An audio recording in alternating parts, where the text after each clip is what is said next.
세 번째 대접 재앙에 대해서 소개하겠습니다. 오늘 강의를 이렇게 세 개 나눠서 합니다. 세 번째 대접 재앙은 민물이 피가 되는 재앙입니다. 16장 4절. 셋째 천사가 그 대접을 강과 물그러내 쏟음에 피가 되더라. 두 번째 대접 재앙과 세 번째 대접 재앙의 차이는요, 장소가 차이가 있어요. 첫 번째 대접 재앙은 두 번째 대접 재앙은 바다가 피같이 됐다. 그리고 세 번째 대접 재앙은 민물이 피가 되었다라고 했습니다. 출애굽기 7장 20절 22절에도요 피 재앙에 대해서 소개를 하고 있습니다. 모세 아론이 여호와께서 명령하신 대로 행하여 바로와 그의 신하의 목전에서 지팡이를 들어 나일강을 치니 그 물이 다 피로 변하고 나일강에 고기가 죽고 그 물에서는 악취가 나니 애굽 사람들이 나일강 물을 마시지 못하며 애굽 온 땅에는 피가 있으라. 5절 6절은 좀 뒤에서 다시 소개할게요. 자, 심판의 이 내용을 보면은요, 좀 전에 바다에서 일어나는 재앙, 바다가 피같이 되는 것이 반드시 문자적으로 해석해야 된다고 했죠. 여기도 똑같이 문자적으로 해석해야 돼요. 상징적으로 풀면 안 된다는 것입니다. 그래서 과연 민물이 피가 된다는 것이 과연 무엇일까라고 생각할 때, 지금 민물에서는 바다에서 일어나는 화산 폭발과 같은 가능성은 없어요. 왜냐하면 민물에 해저 화산이 있지가 않으니까. 그래서 민물에서 가장 가능성이 있는 것은 아까 말한 두 가지 가능성 중에 한 가지일 수가 있다는 것입니다. 아까 첫 번째 화학물질, 두 번째가 적조 현상. 제가 조사했더니 적조가 바다에만 생기는 게 아니라 민물에서도 드물게 그런 적조 현상이 있대요. 근데 이게 동시에 발생하게 되면은 모든 강과 민물에 동시에 발생하게 된다면은 그와 같이 문자적인 성취가 이루어질 수가 있다는 것입니다. 솔직히 이 세 번째 것은요, 답변이 참 애매해요. 적합한 답변이 없어요. 네 번째, 다섯 번째 이런 것들은 더 정확하게 답변할 수가 있는데 이 세 번째 재앙에 대해서는요, 딱히 이거다라고 여러분에게 소개할 만한 거 없어요. 그냥 가능성은 이 두 가지 가능성이 있을 수가 있다는 것입니다. 근데 중요한 것은 이와 같은 재앙이 임했을 때 16장 5절에 보니까 5절 6절을 보니까 이와 같은 이야기가 나옵니다. 내가 들으니 물을 차지한 천사가 이르되 전에도 계셨고 지금도 계신 거룩하시니여 이렇게 심판하시니 의로우시도다. 그들이 성도들과 선지자들의 피를 흘렸으므로 그들에게 피를 마시게 하신 것이 합당하니이다 하더라.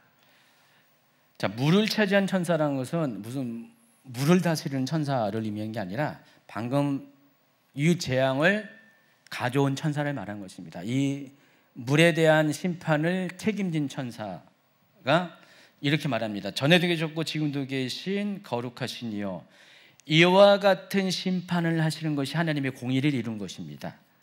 왜냐하면은 그들이 바로 이 민물을 먹어야 되는 사람들이 성도들과 선지자들의 피를 흘렸기 때문에 그들에게 이와 같은 피를 마시게 하는 것이 공의를 이룬 것입니다 라고 이야기를 하고 있습니다.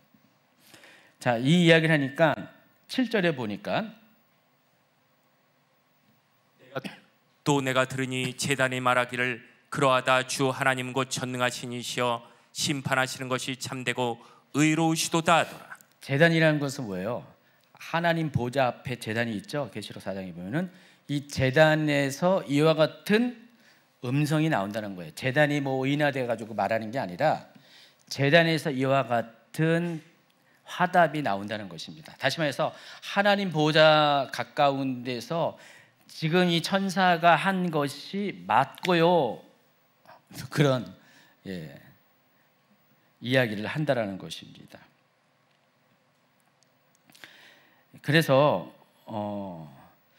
이 재앙은 이 세 번째 민물이 피가 되어지는 재앙은요, 하나님께서 하나님의 공의를 실현시키기 위해서 한 것이고, 이 피가 의미하는 것은 죽음을 의미했고, 이 죽음은 성도들의 입장에서는 순교를 의미해요. 그럼 성도들이 순교를 당했으니까, 죽음을 당했으니까 그것에 대해서 하나님이 보응을 해야 되잖아요. 여러분 계시록 6장 9절에 보니까 다섯째 인일 때 제단에서 이런 말을 들려 나옵니다. 제단 아래에서 영혼들이 이런 말을 합니다. 6장 9절 10절. 다섯째 인을 떼실 때 내가 보니 하나님의 말씀과 그들이 가진 증거로 말미암아 죽임을 당한 영혼들이 제단 아래에 있어 큰 소리로 불러 이르되 거룩하고 참되신 대주제여 땅에 거하는 자들을 심판하여 우리 피를 갚아주지 아니하시기를 어느 때까지 하시려 하나이까 하니. 자, 하나님 보좌 앞에 이미 도달한 자가 있는데 이들이 누구예요? 순교자라고 했죠. 여기도요. 순교자입니다. 순교자가 하나님 우리의 순교에 대한 대가, 원수를 언제 갚아줄 겁니까? 라고 했을 때 11절에 보니까 각각 그들에게 흰 두루마기를 주시며 이르되 아직 잠시 동안 시대 그들의 동무종들과 형제들도 자기처럼 죽임을 당하여 구수가 차기까지 하라 하시더라. 자, 그러면은 이들은 언제 죽었어요? 7인이 진행되는 그 이전까지 순교한 자들이에요. 그러면 아직 이 순교자의 수가 차지 않았는데 그들이 언제 채워진다고요? 바로 요 후 3년 반 기간 동안에 채워지게 된다는 것입니다. 그래서 예수를 증언하는 것 때문에 목배임을 당한 자들이 후 3년 반을 기준으로 전에도 그런 그룹이 있고 후 3년 반 기간에도 그런 그룹이 있다는 것이에요.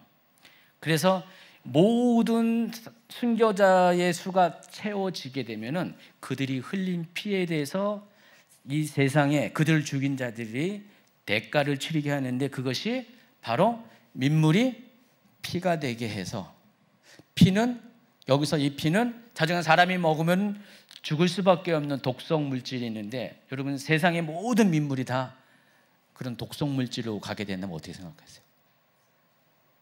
살 수가 없잖아요. 아마 이때 생수병을 아마 쌓아둔 걸로 얼마를 버티겠죠, 그렇죠?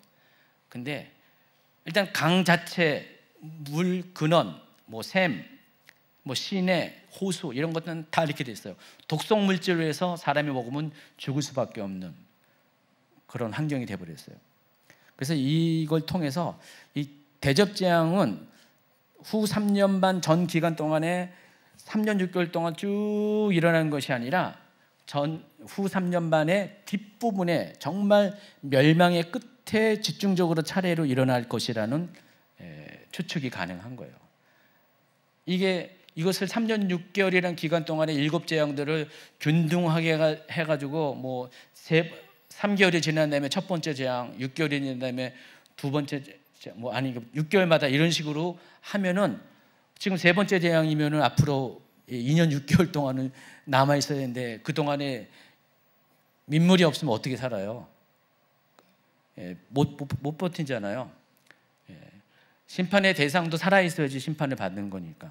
그래서 6개월마다 텀을 두고 차례로 일어나는 것이 아니라 후 3년만 뒷부분에 집중적으로 이게 연속적으로 일어나게 될 재앙이 많습니다. 그러면은 성도들도, 그 남겨진 자들도 그 기간 동안 최소한 3년 이상의 기간 동안 남겨지면서 고난을 당하고 거기서 순교를 하게 된다는 것입니다. 그래서 순교의 대가를 그 기간 동안에 치르게 된다는 것입니다.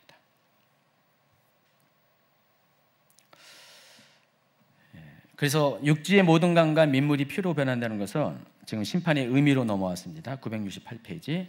지금까지 민물이 사람 물리에 제공한 모든 혜택이 사라진다는 것을 의미하고, 이것은 곧 인간의 생존할 기회가 이제 얼마 남지 않았다는 것을 의미합니다. 그래서 아마 이때에도 많은 사람이 죽을 거예요. 이걸로 인해서. 그러나 끝까지 버티는 또 짐승의 표를 받고 우상에 절한 자 중에서 끝까지 버틴 자들이 아직도 남아 있습니다.